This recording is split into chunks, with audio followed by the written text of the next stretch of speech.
بسم الله الرحمن الرحيم ولقد نادانا نوح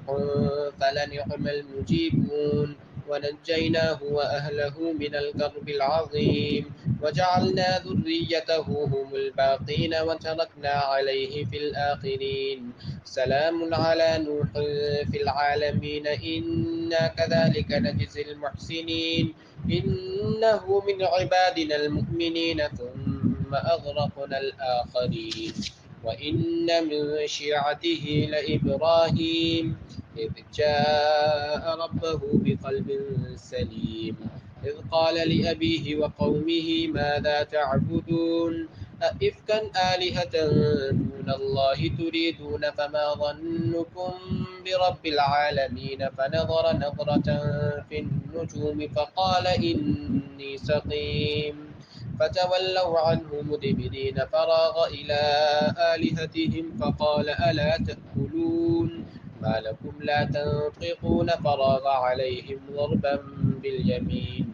فأقبلوا إليه يزفون قال أتعبدون ما تنحتون والله خلقكم وما تعملون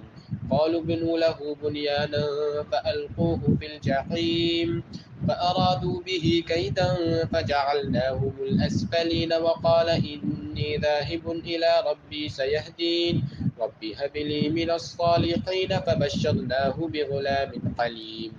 فلما بلغ معه السعي قال يا بني إني أرى في المنام أني أذبحك فانظر ماذا ترى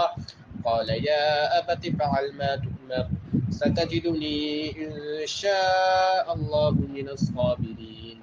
فلما أسلما وتله للجبين وناديناه أن يا إبراهيم قد صدقت الرؤيا إنا كذلك نجزي المحسنين إن هذا لهو البلاء المبين وفديناه بذبح عظيم وتركنا عليه في الآخرين سلام على إبراهيم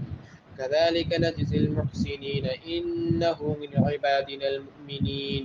وبشرناه بإسحاق نبيا من الصالحين وباركنا عليه وعلى إسحاق ومن ذريتهما محسن وظالم لنفسه مبين ولقد مننا على موسى وهارون ونجيناهما وقومهما من الكرب العظيم ونصرناهم فكانوا هم الغالبين وآتيناهما الكتاب المستبين وهديناهما الصراط المستقيم وتركنا عليهما في الآخرين سلام على موسى وهارون إنا كذلك نجزي المحسنين إنهما من عبادنا المؤمنين وإن إلياس لمن المرسلين إذ قال لقومه